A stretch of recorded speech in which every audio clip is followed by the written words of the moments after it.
In this problem, we'll factor a polynomial.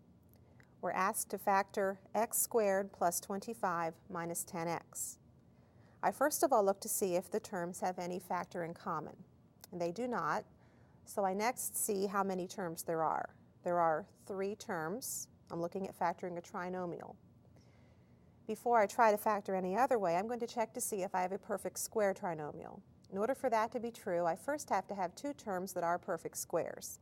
And I see I have x squared is a perfect square, and 25 is a perfect square. I'm going to rewrite that. I haven't finished checking, but I'm going to rewrite this as x squared minus 10x plus 5 squared, moving the 25 to the end, so that I can now more easily check to see if the third term fits our definition of a perfect square trinomial. In order for this to be a perfect square trinomial, the middle term has to be 2 times x times 5.